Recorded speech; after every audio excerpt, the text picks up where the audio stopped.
Piazza Transalpina Gorizia, Piazza Europa Nova Gorizia. Una piazza, due nomi, un significato unico, quello più intrinseco di Go 2025, capitale europea della cultura. Slovenija e Italija, insieme. In dve mesti, ki živita skupno prihodnost. Due città che vivono un futuro comune. Nova Gorica E Gorizia.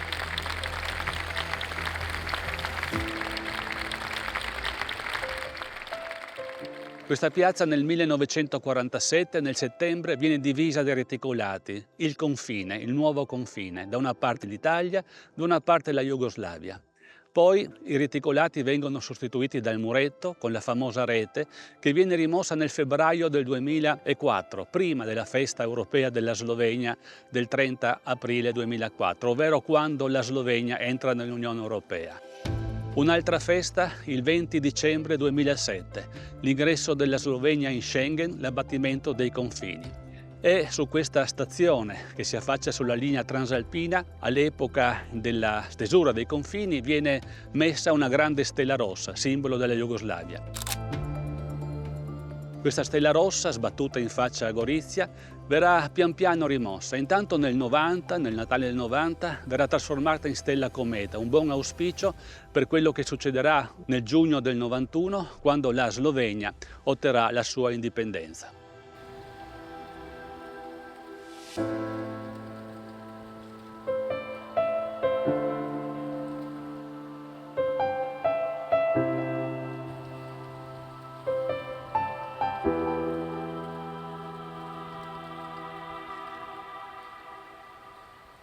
Alle mie spalle la stazione della Transalpina, inaugurata il 19 luglio 1906 dall'Arciduca Francesco Ferdinando.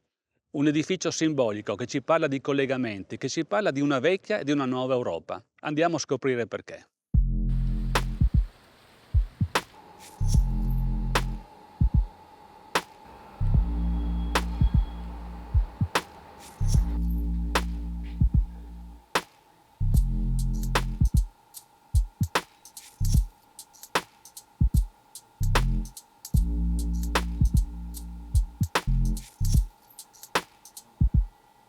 Mi trovo a bordo di una carrozza di un treno storico risalente agli anni 30 del Novecento per incontrare l'avvocato Alessandro Puhali, che si autodefinisce grande amico della Transalpina.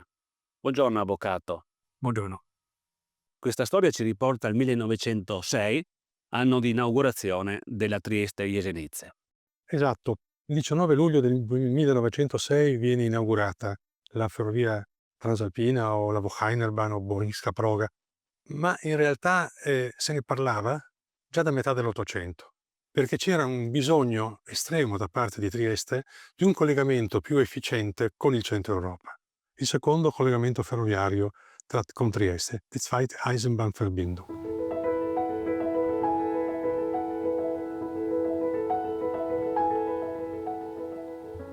Trieste ha una posizione invidiabile perché si trova all'apice di questo corridoio naturale che è l'Adriatico, e però dietro a Trieste ci sono dei rilevanti problemi orografici. I 300 metri del Carso, a seguire le Alpi Giulie, poi le Caravaniche, poi i Tauri, poi inizia l'Europa. Cioè bisognava superare questi ostacoli. La prima ferrovia che ha raggiunto Trieste nel 1857 li aveva in un certo senso aggirati, era la grande ferrovia meridionale fatta da Carlo Ghega, però si era tenuta un po' più a est. Non dimentichiamo che Vienna è a nord-est di Trieste. Il nord di Trieste e anche di Gorizia invece è dato dalla direttrice per Praga, Dresda, Berlino. Ecco, vedete, il concetto di Mitteleuropa può essere molto complesso sul piano geopolitico, letterario, filosofico, secondo me non lo è sul piano geografico. Noi siamo la parte meridionale della Mitteleuropa e questo è indiscutibile. E Trieste, come anche Gorizia per altre motivazioni, le vedremo, aveva bisogno di collegarsi con questo centro Europa, che era il suo mercato, il suo sbocco naturale. La Transalpina risolse questo problema, ma arrivò probabilmente da un punto di vista asburgico troppo tardi. 144 km da Trieste a Jesenice, un'opera che anche dal punto di vista strutturale stupì. È una ferrovia che ha delle caratteristiche tecniche, possiamo dire, eccezionali. è una ferrovia di montagna, perché per andare da Trieste fino a Jesenice, la vecchia Assling austriaca, appunto con 144 km bisognava fare un continuo sali-scendi. Già a partire da Trieste bisognava risalire sul Carso e da qui poi attraverso il Carso si arrivava fino a San Daniele. Da lì si scendeva verso la valle del Vipacco. Da qui si proseguiva per la amena conca di Gorizia e da lì si risaliva all'Isonzo.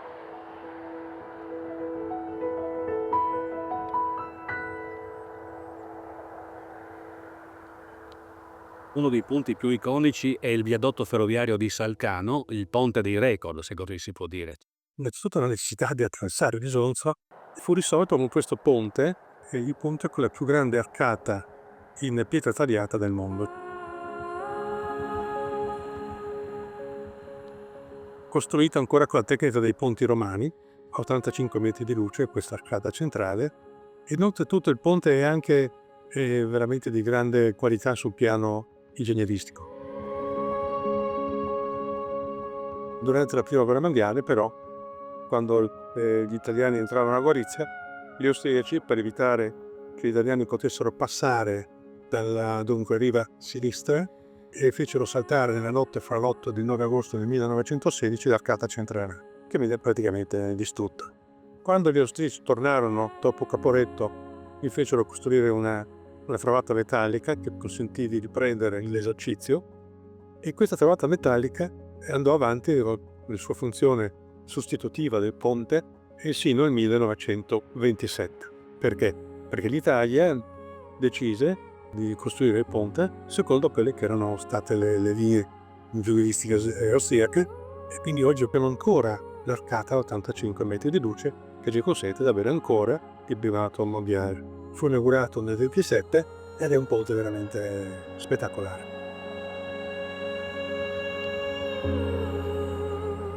Vedo che ha portato delle cartoline storiche. Sì, qualcosa. Sul ponte proprio è qualche cartolina. Questo è il ponte austriaco.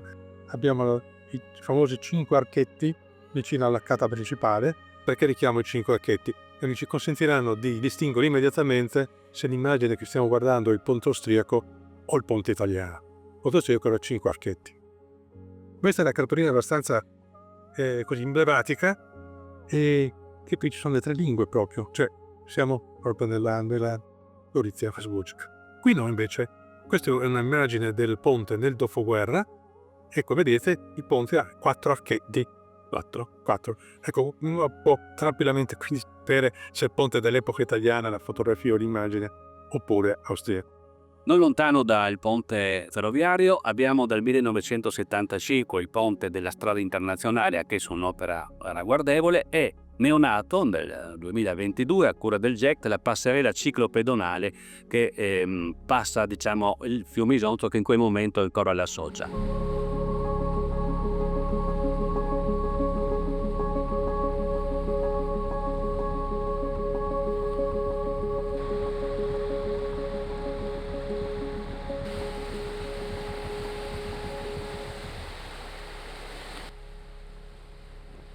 Ci troviamo sulla suggestiva passerella ciclopedonale di Salcano, inaugurata nel 2022. È un posto particolarmente suggestivo, ancora di più con una bora come sta soffiando oggi. Perché suggestivo?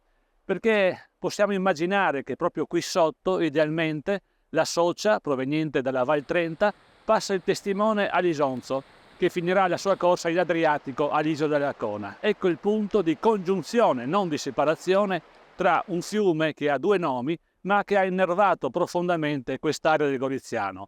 Per saperne di più, adesso incontriamo il geologo Andrea Mocchiutti, che ci svelerà molti segreti dell'Isonzo.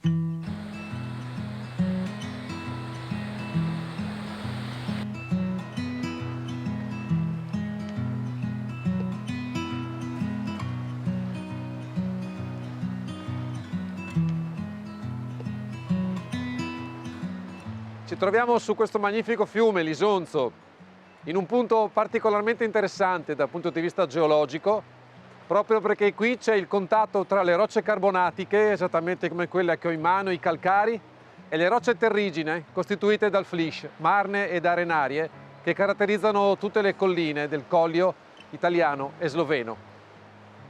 Tutta questa storia geologica è fondamentale perché è questo fiume che ha scolpito il paesaggio in cui ci troviamo e che rende queste regioni così belle, così interessanti.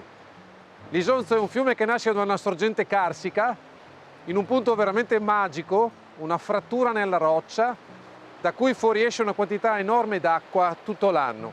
È acqua che viene dai massicci carsici delle Alpi Giulie, in zone dove sono presenti migliaia di grotte. Ed è proprio qui, al confine tra Italia e Slovenia, che l'Isonzo prende ad allargare il suo letto e ad espandersi perché trova rocce più erodibili, sono proprio le rocce del Flis, delle Marne e delle Arenarie. Il fiume diventa largo, il letto anche la sua corrente è più calma e scende in questo modo fino a superare la zona di Sagrado ed è lì che si apre proprio nella pianura vera e propria per raggiungere poi il mare nell'area dell'isola della Cona. I paesaggi dell'Isonzo sono incredibili, molto vari, proprio perché varia la sua geologia, proprio perché varia la sua storia. C'è ancora molto da scoprire, c'è ancora veramente molto da imparare, sia dalle persone che vivono sul fiume, sia dagli animali che vivono sul fiume, sia dalla storia geologica. Quindi vi lascio veramente l'avventura e la voglia di scoperta andando alle sorgenti dell'Isonzo. Buona avventura!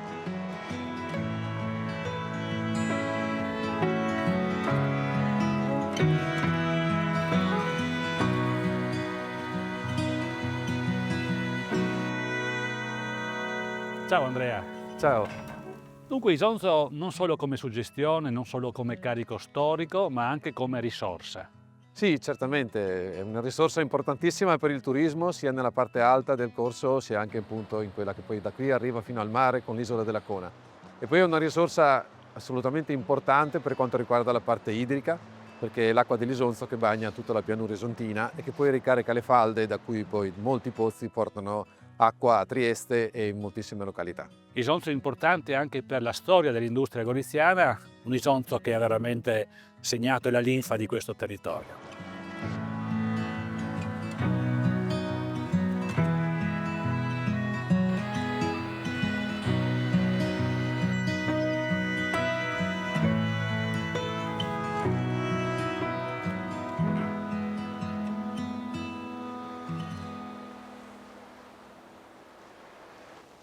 L'Isonzo ha avuto una notevole importanza per Gorizia anche per quanto riguarda lo sviluppo industriale, anche se è una pagina dimenticata ormai da tempo. E questa passerella, mi trovo sulla passerella di Stracis, che collega appunto il quartiere di Stracis al quartiere di Piedimonte alle mie spalle, Podgora in sloveno, comune autonomo fino al 1927. Ebbene, sulle due sponde del fiume in questo tratto sono cresciute le industrie che hanno innervato per molto tempo l'economia goriziana. A Piedimonte persisteva dagli anni 20 del Novecento fino agli anni 80 circa il cotonificio, che fu fondato dalla famiglia Brunner, mentre a Stracis si rimanda alla storia dei Ritter, i pionieri dell'industria goriziana che nella seconda metà dell'Ottocento fondarono le prime industrie tessili delle Filande, ma soprattutto ebbero anche l'intuizione, la visione, tra i primi, di allestire, di preparare, di assicurare un tetto dignitoso alle maestranze, creando uno dei primi villaggi operai dell'attuale provincia di Gorizia.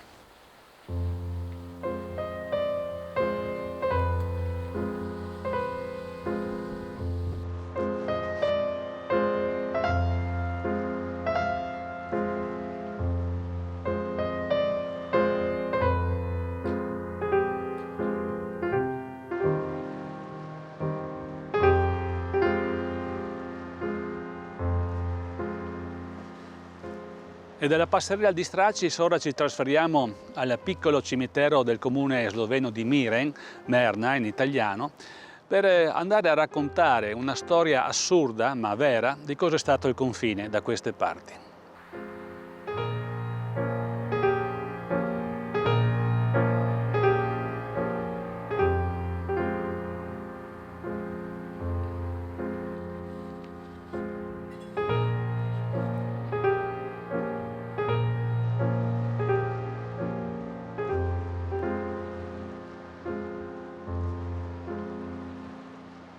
In questo cimitero il confine è stato tracciato dividendo proprio a metà le tombe e le salme. Un confine che in qualche modo ha segnato anche dopo la morte le persone del luogo e che è diventato in fondo un po' iconico di quello che è la rappresentazione oggi storica, per fortuna soltanto storica, del confine. E nel cimitero qui incontriamo Rok Bauchar, che è un etnologo del Gorychkij Muzej, che sta lavorando per rendere un vero e proprio museo questo cimitero. Buongiorno Rok. Buongiorno. Dunque raccontaci un po' la storia di questo particolare cimitero. In questo cimitero la gente può vedere in situ veramente come insensata è stata questa frontiera, no? Che nel 1947 ha tagliato in due il cimitero e non ha separato solo i vivi, no? Come da altre parti, ma anche i morti. Quindi ha oltrepassato le tombe, no?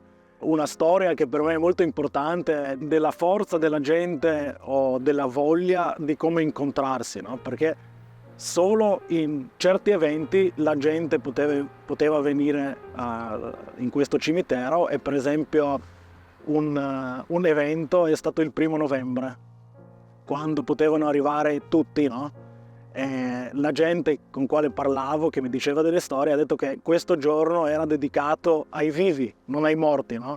Perché venivano da tutte le parti e buttavano qualcosa o si scambiavano delle parole, qualcuno anche tentava di scappare o scappava, no? Per quello che ci ha raccontato è evidente che questo è un luogo da ricordare, un museo vero e proprio.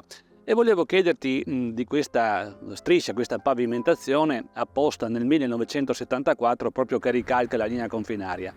Tuttavia il Trattato di Osimo è del 1975, dunque qui è stato anticipato in qualche maniera. Sì, è stato anticipato di un anno per una diplomazia tacita, ma è stato anche dalle altre parti fatto così, no? È stato fatto un anno prima, mi sa anche per le ovvie ragioni, no? Per dire così, no? Bene, allora andiamo a vedere la mostra che racconta la storia di questo cimitero, una mostra che hai allestito tu. Andiamo. Sì.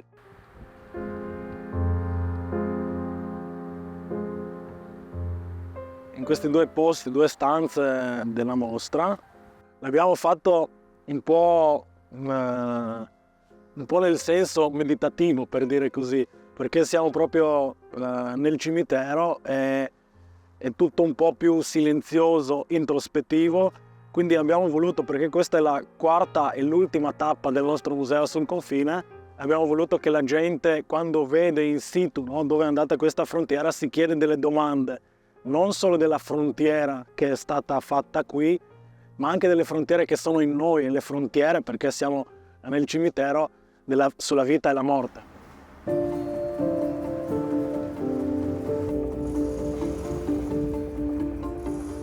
In una stanza è una installazione che vuole fare le domande importanti alla gente e nell'altra stanza sono le interviste, le fotografie, i video d'archivio e l'oggetto museale è veramente questo cimitero, no? Per dire, no? Come ha accolto questa iniziativa la popolazione di Merna e dei dintorni? Sì, benissimo. Io sempre quando faccio le mostre sempre vado da giù in su, no? Quindi contatto la gente, parliamo con loro, poi qualcuno che c'è sempre un paio di persone che sono molto attive, no? E poi loro mi aiutano a trovare delle altre persone e così via, quindi per un etnologo questo è il lavoro più bello, no?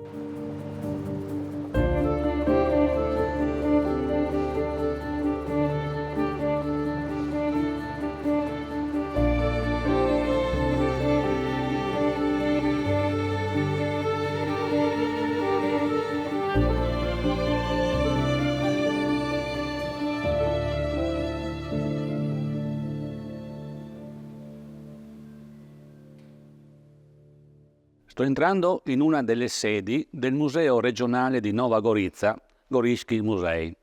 Questo è il museo del confine ed è allestito proprio al piano terra della stazione transalpina. È un museo che racconta in maniera molto efficace, con fotografie e altri cimeli, la storia del Novecento goriziano declinata proprio alla vita lungo e attorno al confine. senza trascurare appunto episodi ora drammatici, ora divertenti, come il contrabbando per esempio, ma per saperne di più incontriamo David, che è uno dei curatori del Gorisky Musei e in particolare di questo bellissimo scrigno di storia. Ciao David. Ciao Roberto. Dunque è veramente molto interessante girarsi attorno a questo piccolo museo perché si percepisce immediatamente il messaggio che vuole dare questo luogo. Praticamente il museo è stato aperto subito dopo l'entrata della Slovenia in Unione Europea, quindi nel 2005, e quest'anno avrà già 20 anni. È stato un po' rimaneggiato durante gli anni, ma comunque il fil rouge rimane, quindi parla ancora di quello che è stato il confine dal 1945 fino al 2004.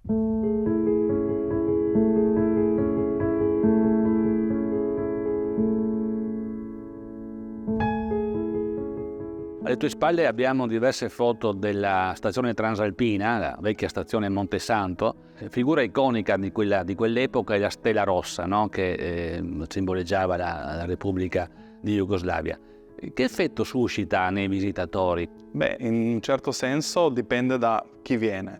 Per quelli che vengono da lontano vedono la stella rossa come oggetto museale, niente di più. Per quelli che sono vicino dipende un po' poi da quali sono i loro sentimenti verso la stella rossa. Forse per i goriziani, per quelli italiani che hanno visto diverse cose succedere nel 1945 è un simbolo un po' negativo, mentre per tutti quelli che pensano ancora che aver vissuto sotto il comunismo era una cosa positiva, la vedono come simbolo positivo. Quindi cambia un po' da persona a persona.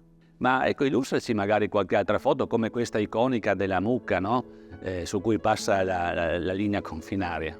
Sì, praticamente tante di queste foto ci parlano di come il confine in sé cambiava durante gli anni. Se per esempio quello che oggi è l'arteria principale tra le due Gorizie, via San Gabriele, era una volta chiusa e l'hanno aperta solo per motivi di sport come il Giro d'Italia o per trasporti eccezionali, dall'80 è diventato un valico di confine e ovviamente dal 2004 valico anche per le macchine, prima non lo era. E se passiamo verso sud, verso il valico del Rafut, che era anche questo un valico di seconda categoria, quindi solo per le persone che vivevano in questa zona col lasciapassare, sì, in questo posto si è visto tracciare il confine così che ha tagliato la casa e la stalla.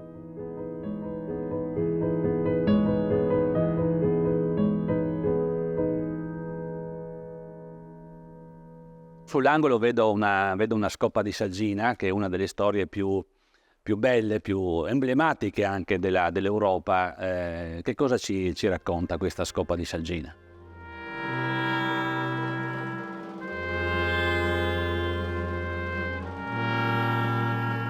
Sulla Domenica delle Scope hai scritto anche tu un bel libro. La Domenica delle Scope è un evento eccezionale che è successo nel 1950, il 13 di agosto, quando per un giorno nei primi 8 anni le persone sono potute andare a Gorizia.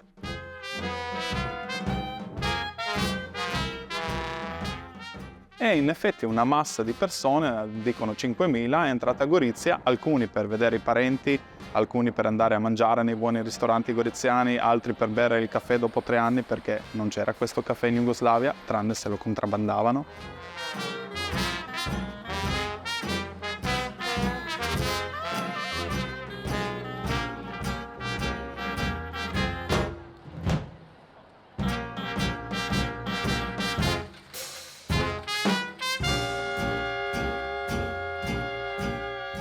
Dopo quell'evento, per più di 5 anni, di nuovo niente. Quindi si è dovuto aspettare il 20 agosto 1955 per il Trattato di Udine, così che hanno ricevuto il lasciapassare e sono potuti rientrare di nuovo a Gorizia.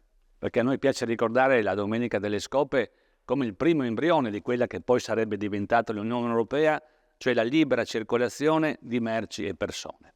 Proseguiamo in questo nostro viaggio nel corso degli anni e vorrei che tu parlassi di questo cippo e soprattutto di questo reticolato che è purtroppo emblematico di quello che era la cortina di ferro, no? Negli anni.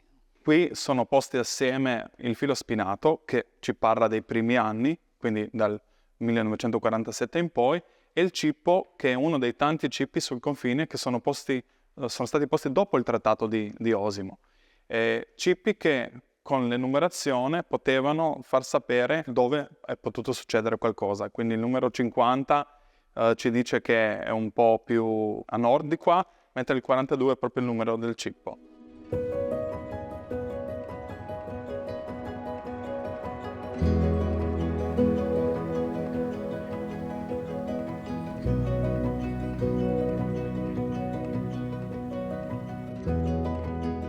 Ma arriviamo, ecco, a uno dei momenti più belli, la rimozione della rete che avviene alla vigilia della festa europea qui nella piazza Transalpina per l'ingresso della Slovenia nell'Unione Europea. E poi credo sia lì a terra uno dei blocchi di calcestruzzo del muretto, no? Fatto a pezzi, è diventato un souvenir per molte persone. Ecco, questa rete è così iconica, ma in fondo è una rete abbastanza moderna. Sì, in effetti questa rete dietro di me è del 1980, quindi abbastanza recente. E l'hanno fatta dopo il trattato di Osimo, quando i due stati si mettevano d'accordo chi farebbe qualcosa. Lo Stato italiano ha detto: voi che siete bravi muratori fate il muretto, che noi facciamo la ringhiera. E così si sono messi d'accordo e solo nel 1980 l'hanno posta. È rimasta qua alcuni pezzi fino a 2 o 3 anni fa, quando si è rimossa, ma il muretto è rimasto lì. Io ti ringrazio di questa passeggiata lungo i decenni del Novecento, perché questo museo, come dicevo prima, racconta in maniera veloce ma efficace tutto quello che è successo qui, ed è anche un monito per riflettere e, senza scadere nella retorica, sperare che non succeda più.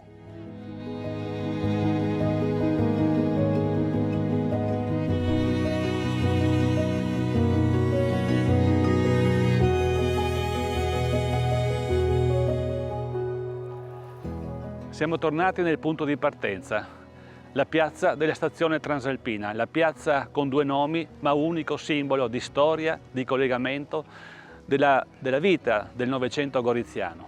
Ma bisogna guardare al futuro, come insegna Go 2025, e ricordiamo allora che al primo piano della stazione troverà sede il rettorato dell'Università di Nova Gorica. Va ricordato il suggerimento del fisico Paolo Budinic, secondo il quale per superare i confini, per superare i nazionalismi, serve la cultura, l'alta cultura.